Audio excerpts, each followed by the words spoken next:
Every front page tells a story, but together they reveal the issues shaping the nation, from government policies and the economy to security and public interest. Today's headlines are always driving conversations across Nigeria. Good morning and welcome to Newspaper Review on JDN Radio 101.5 FM broadcasting for all. I am Abiodun Samson and I will be taking you through the headlines making the front pages of the dailies this Wednesday, the 10th of June 2026. And on the stand this morning, I have the Nigerian Tribune, The Punch, The Nation and also Daily Post. So, stay with me as we scan the front pages, highlight the major stories and bring you the headlines setting the agenda for the day.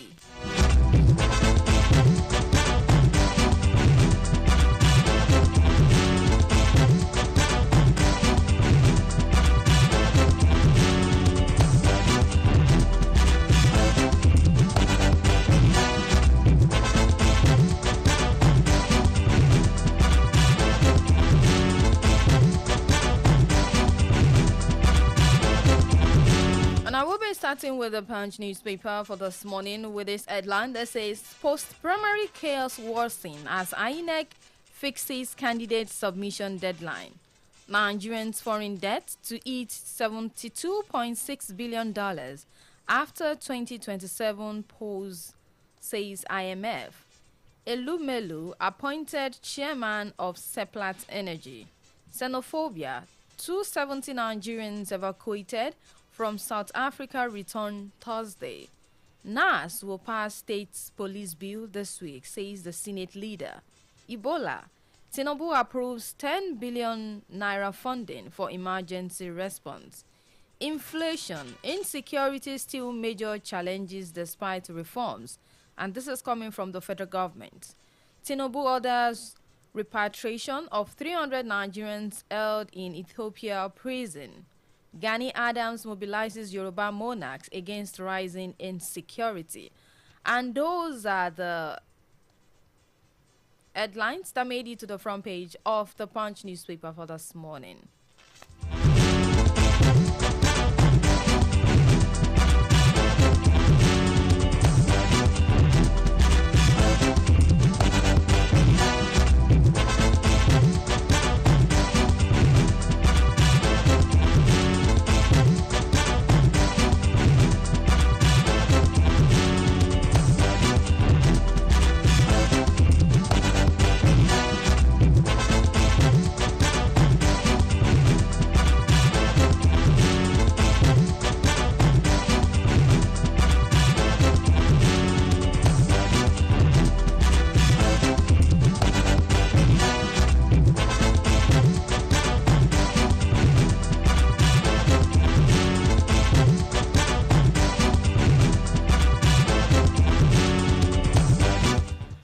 Nigerian Tribune for this morning, I have this headline that says, under my watch, 1,859 families have accessed 1,128 billion naira for housing. That is coming from Tinubu.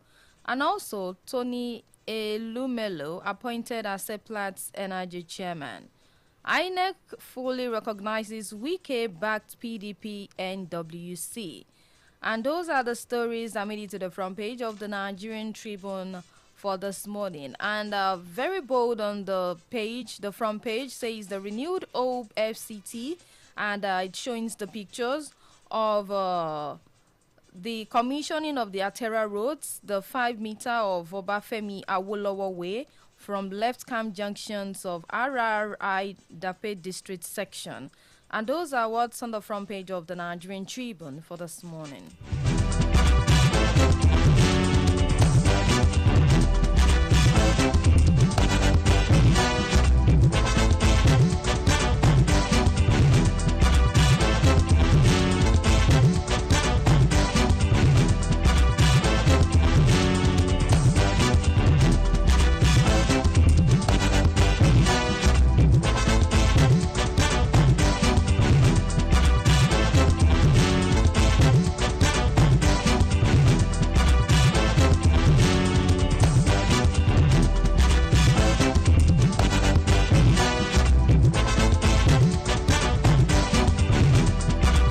And moving to Daily Post for this morning, I have the story that says Adeleke condemns political violence in Osun, calls for federal security intervention. Taraba healthcare under strain amid shortage of doctors and poor infrastructures. Senator Abamuro mourns beheaded health workers and other killed in APA attack. A Nigerian-U.S. security partnership key to anti-terror war, says presidency. And those are the headlines from Daily Post for this morning.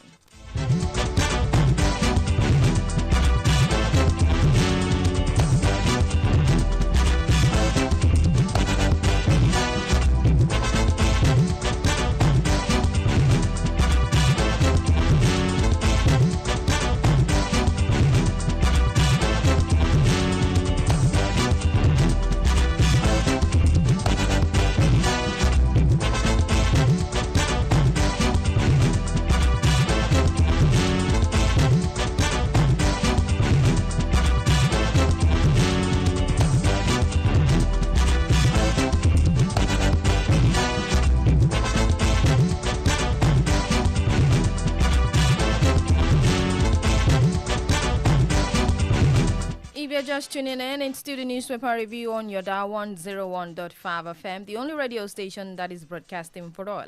And I have these headlines that I will be bringing out stories from there. I'm moving to the Punch newspaper with this headline that says post-primary chaos worsen as INEC fixes candidate submission deadline. Political parties are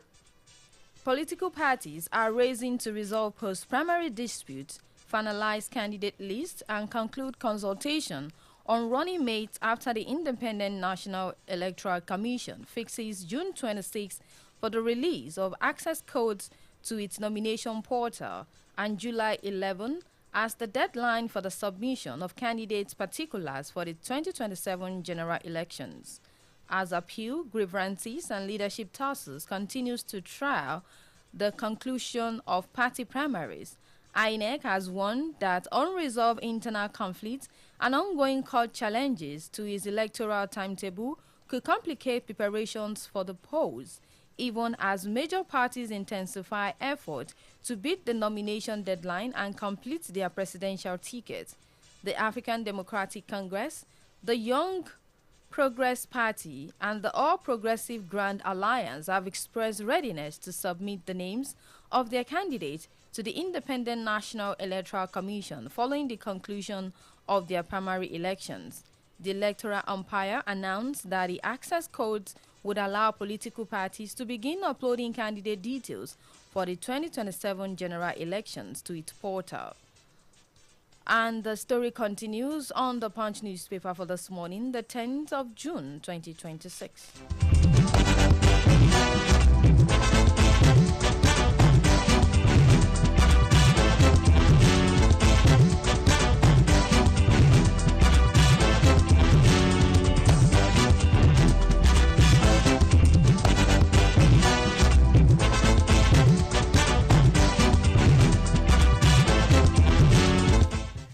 On the Punch with this headline that says xenophobia, 270 Nigerians evacuated from South Africa return Thursday.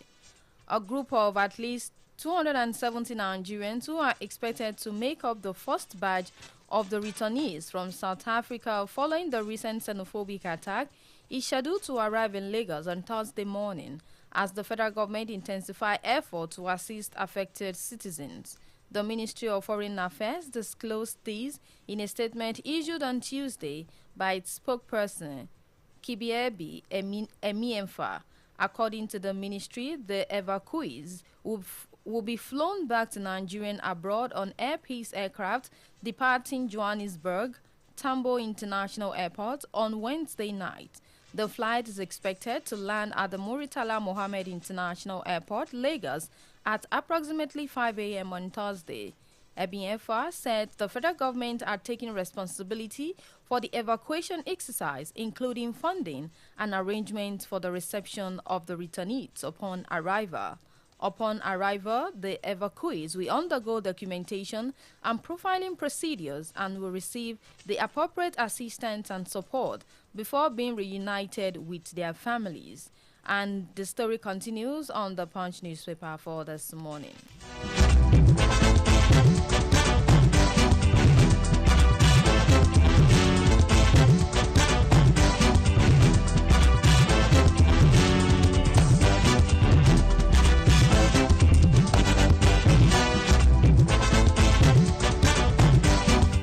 NAS will pass state police bill this week, says the Senate leader. Senate leader, Senator Okweyemi Bamidele, has said the National Assembly will this week pass the constitutional amendment bill seeking to establish state police, describing the reform as long overdue amid worsening security challenges. In this interview with Adebayo Folorunsho Francis, the lawmaker representing Ekiti Central Senatorial District, also explained why the Senate rejected calls to probe military spending more. The issue of insecurity is about which no serious, God-fearing public officials can pretend any longer. It is a major issue. People may argue about whether the situation is getting worse or better. And the story continues on the Punch newspaper this morning.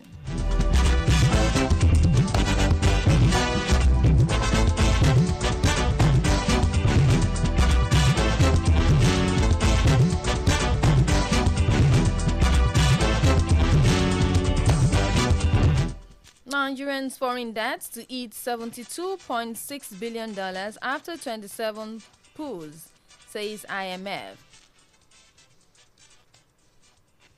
Nigerians' public external debt is projected to rise by $20.7 billion by 2027, the country's election year, according to the International Monetary Fund. The IMF discloses this on its 2026 Article 4 consultation report on Nigeria released on Tuesday, projecting that public external debt would increase from $59.9 billion in 2025 to $72.6 billion by 2027. The projected increase represents a 39.9% rise within 2 years and underscores growing concerns over the country's debt burden, despite the recent improvement in macroeconomic stability. The fund noted that Nigeria's next presidential election would take place in January 2027 and warned that spending pressures associated with rising poverty, food insecurity, and the election cycle could widen fiscal deficit and increase borrowing requirements. And this story continues on the Punch newspaper for this morning.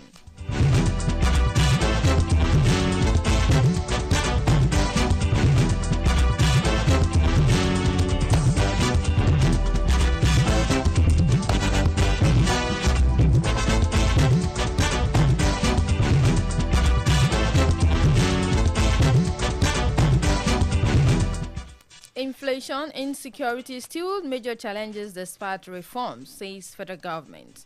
The federal government yesterday acknowledged that inflation and insecurity remain major challenges facing Nigerians, even as it defended the economic reforms introduced by President Bola Tinubu's administration over the past 3 years.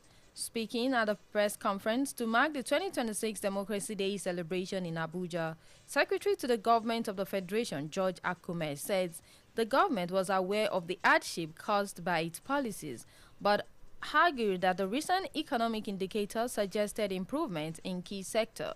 Akume stated that the government, though with all hands on deck, would never claim that every challenge has been solved, while it pursued various reforms diligently with purpose and with compassion. The government recognizes that inflation has been painful, though it is on a downward trend. The government is similarly conscious of the fact that insecurity still threatens life and livelihood. And this story continues on the Punch newspaper for this morning.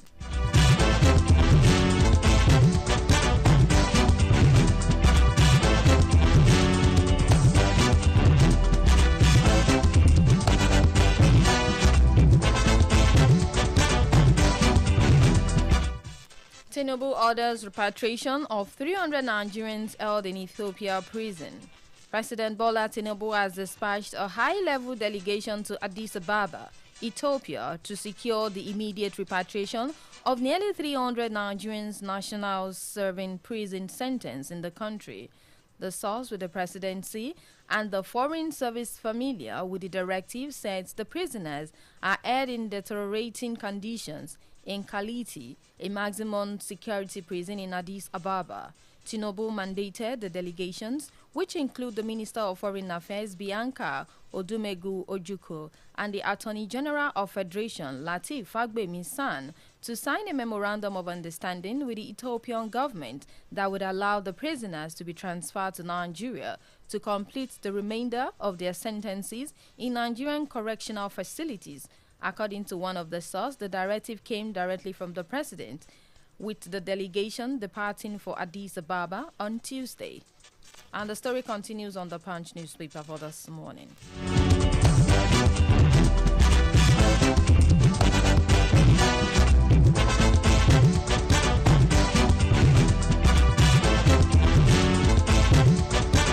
If you are just tuning in, it's still the newspaper review on your dial 101.5 FM. And I'm still on the Punch newspaper for this morning. And this headline that says Gani Adams mobilizes Yoruba monarchs against rising insecurity. The Yoruba One Voice Worldwide has called on traditional rulers in Yoruba land to close ranks and forge a common front to tackle the surge of insecurity in the region. The call informed part of the resolution reached at a virtual international conference organized by the group led by the Are Ona Kakanfo of Yoruba land, Iba Gani Adams, which brought together Yoruba organization, community leadership, professionals, intellectuals, and cultural advocates in Nigeria and the diaspora. The Southwest region has in recent times witnessed a surge in incidents of abductions and other forms of terrorism, with over 40 teachers and pupils of 3 schools in the Yawato and Ahoro Esinle communities of Orire local government area of Oyo State still being held hostage. In a communique signed by the Secretary General Adedokun Ademunluyi, Organizing Secretary Victoria Hale, and Publicity Secretary Samuel Olamuyiwa, on Sunday, the group emphasized that the security of Yoruba land depends on unity of purpose and effective collaboration among stakeholders, including traditional leaders.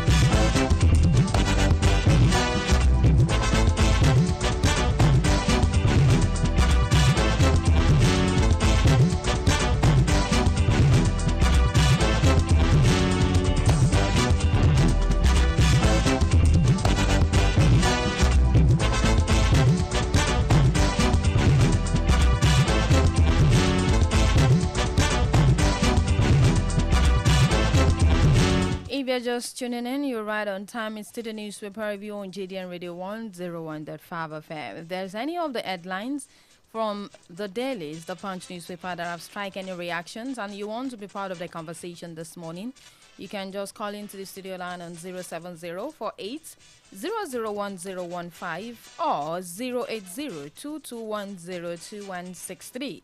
And we are live on Facebook on JDN Radio 101.5 FM and also on YouTube.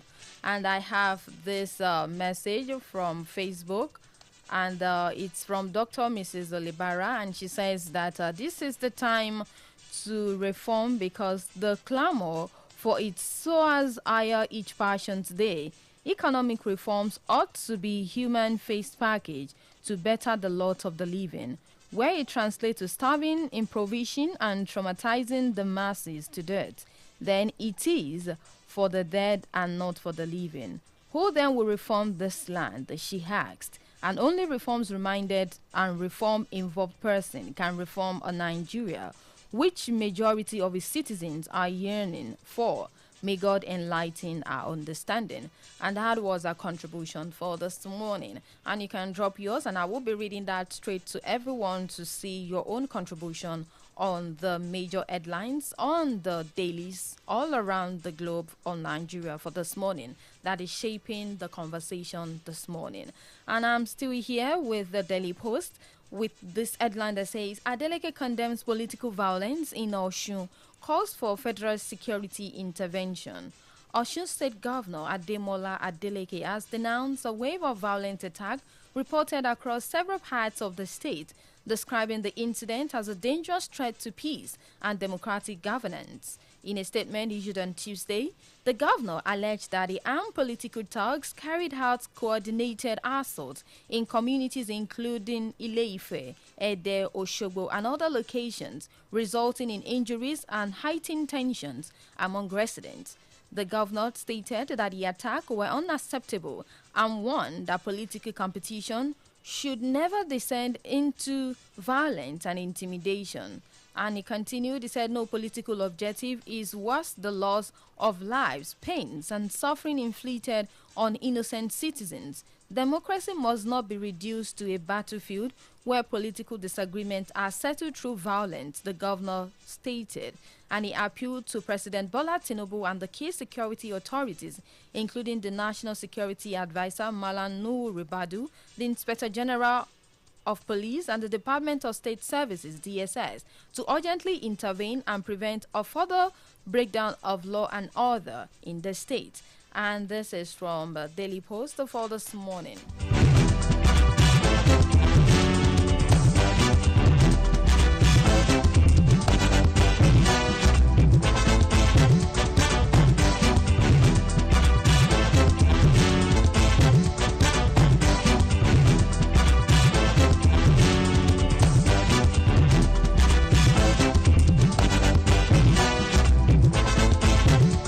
I'm taking this before I wrap up the newspaper review for this morning. Hello? Hello? Hello, good morning. Your name and where you're calling from? My name is Mr. Olanrewaju AA from 110. Okay, Mr. Olanrewaju, good morning. It's been a long time. Yes. I want to say a safe journey to the Nigerian returnees from South Africa. They deserve a safe journey, truly. Because they have not made the company to have a bad name, despite everything happening there. And for those ones from Addis Ababa, I wish the government would take the right decision. Because the only condition I'm seeing in the headline is that the condition of the imprisonment was so bad. Who knows what they are going to face when they come to Nigerian prison? I just wish everybody safe landing, safe flight. Thank you. All right. Thank you so much for your contribution, Mr. Olanrewaju. All right. And that was his own reaction. He said they wish everyone coming from Addis Ababa and also for the other headlines that he commented on the xenophobic attack from returnees from South Africa. And I won't be able to take the last headline for now as time is no longer on my side.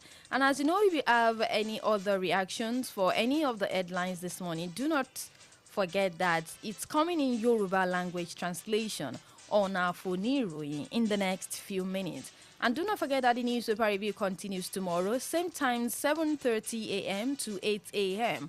on JDN Radio 101.5 FM. I remain Abiodun Samson. Keep it locked down to this frequency, JDN Radio 101.5 FM, the only radio station that is broadcasting for all.